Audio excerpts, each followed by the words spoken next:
Jackie Asiimwe and Daudi Mpanga. The conflict in Kamwenge, Nkoma sub-county particularly, who has more right over this land? The traditional settlers on that land who claim that historical ownership, or a government? Angela was raising that question sometime back and saying, how can government claim more ownership of Madi land where the Madi have been for the last 300, 500 million years, and government is just maybe 100 years old? The government of Uganda, as it's known. I'm happy that we have Daudi Mpanga here, who is an accomplished attorney. But my 2 cents on this is that government is a trustee. Now, when government starts competing with citizens, the beneficiaries, then the government is not a government. Because the government, at least according to my lecture notes, is that institution which hovers above every conflict. It is supposed to come as the final arbiter. But if the government is an active participant in conflicts, then it brings a problem. I agree with Angelo Izama that our communities were here before, and it is important that the government should respect their rights. If you go to England, you know, there was a very archaic case recently. There's some old law under which if you live within 10 miles of a church, you must support that church if you are of a certain income bracket. So the man's bills had accumulated to hundreds of thousands of pounds. He had to sell his house because the church claimed to pay his dues to the church. Yes. So here, actually, the government has to pay its dues to our communities because our communities were here before. Of course, our communities are traditional structures. They say to be done. I would insist that there should be dialogue between those communities and the government. And on the balance, the government will find that it should side with the people. Jackie, your 2 cents on that. Failing that dialogue, one, should be able to take a class action suit on behalf of the people that are going to be dispossessed. However, of course, we know that our institutions, the courts, have their own challenges. I was describing a few of them just as we began the show. So where people feel that I can't even trust the courts to be on my side, even when I know that I am the one legally owning this piece of land, what will I resort to? The sticks and stones. And unfortunately, at the end of the day, these land questions have been resolved through violence, through killing. It is unfortunate, but it's because the courts are backlogged. The courts will take long. In the meantime, as I am dispossessed by my very own government, where do I be in the meantime? They're not going to give me another parcel of land. They're just telling me leave so that we can, gazette this. And it's a sad affair. David, there are quite a few messages here which I'd like to go into. If you look at land grabs, especially around Kampala, the capital, majority of the people who front are veterans. There was the case of the Wandegea Children's Park, which was being managed by the Lions Club. Veterans wake up one day, walk in, and take over. Now it's a market. All of it. We saw on May 12th last year, during the swearing in, people walking into the Luigi swamp. You have the case in Namamve. Is there anything that explains this particular pattern of people who claim more rightful ownership to a piece of what they think is public land or unclaimed land? I can't claim to have scientific research or some deeper research into why this phenomenon seems to be manifesting itself through veterans, but could say that we all know that veterans are by training, perhaps more inclined to militant action than civilians, and it may be that as pressures are felt, land pressure is felt, that people who lead the way towards the grabbing may be the veterans. But we should also ask ourselves questions such as who collects the market dues in these places where these markets are created.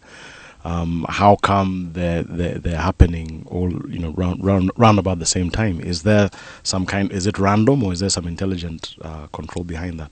But just before who answers those questions? Sorry, who answers those questions? I think we all need to ask ourselves these questions, and if there's somebody out there who feels that it's their duty and job to solve these issues, they must look into these issues.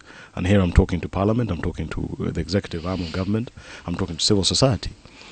we need to ask these questions, because, like Jackie has said, sadly, as those questions are not addressed adequately or at all, the answer or the result, as we see daily, are clashes and violence.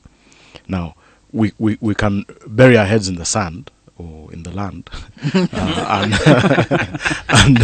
and we will see what will happen, just a little bit further down the road. But if we know, and we're intelligent enough to realize that these things need to be resolved, if they're not resolved properly, they'll be resolved violently, because they have to be resolved in some way or another. We are better off asking ourselves these questions. But I was also going to add something to what Chairman Mao said briefly. This whole thing of the government is a trustee of land. You see, it goes actually deeper than that. There's the whole narrative. I know, we've got this Uganda 50, but the whole narrative of these states of ours is actually at the root of this problem. That when we got independence, in inverted commas, when black missionary trained elite took over the management of these areas, did they suddenly become, by magic, some kind of well-grounded and rooted entities that represent us, or did they remain essentially what they were, alien constructs, but now run by some of us? And those some of us who are running them, do they run them for the benefit of all of us, or do they run them for their own benefit? If Chairman Mao's example comes in, that somebody has a deal with somebody else who wants a game ranch. He knows the district land board that he controls. That district land board he controls is just a few square miles or meters or whatever away from the back. Bring in this little bit onto this side so that the district land board can therefore give the license to somebody else. That person will be in South Africa or London or wherever, and will say, "Oh, and I want it free of squatters." And this person here will just say, "Oh, don't worry, we will get those ones off as well." So it's who owns the land is the very simple thing of who was here. You see, we are here as communities. This is how we live, and this is how we've been. Now, our government had better reflect us in the way that we are, which is why we need to get a land policy that fits not just one area. So if it fits Mao, it must fit everybody. No, come and talk to everybody and listen. Then you, the trustee, if you're my custodian, my trustee, help me to resolve the issues, because you may say, well, in your situation, you squeeze Jackie, and I should be able to look at myself and say, actually, I shouldn't squeeze out Jackie. She's a lady, but she's just like me. She's also entitled to participation. So you can get the legitimacy in dealing with these issues, because in every situation of a resolution of a conflict, there's a winner and a loser to a certain extent. The only way that you make people feel the win-win is if you have the legitimacy to come across and say, look, Jackie, let go of some, let David have some. So the people who have the legitimacy to deal with those issues are sidelined. And in the narrative, they're tribes, they're backward institutions. In the paradigm, they don't exist, but this paradigm is essentially creating a situation where people view development as anti-people. That when people say kula nyawano, it means all of you get off. I had to take away Chizimba. That's what they've done in Nakawa. In fact, I was going to ask you don't be surprised very soon that because where did they go? Yes, they were evicted, but where did they go? If you keep saying the development means you're going to move away people and then concrete over someplace, at some stage you're going to get the rebound. You should have development that walks hand in hand with people. I should wake up in the morning and read about a development and look forward to it and be keen for it to come in terms of jobs, in terms of making my place more beautiful, in terms of getting my place world famous or whatever. Now, Gulu or Northern Uganda now is only famous for stop konyi. You see, because we don't own our narrative. We are not the ones who are putting putting the message out. Our development is, okay, now a farm, game rancher, American from South Africa, has to come. I've got a book that talks about a report written when they were considering building the Uganda Railway. The way they talk about the need for capital to come in and investors is exactly the same way we're talking from 19th century to now. I cannot look at Mao and his brother Opio and Ochen and think that these people can mobilize capital and develop their area. I must bring somebody, and that The somebody outside says, in. well, Yeah. those natives are crazy.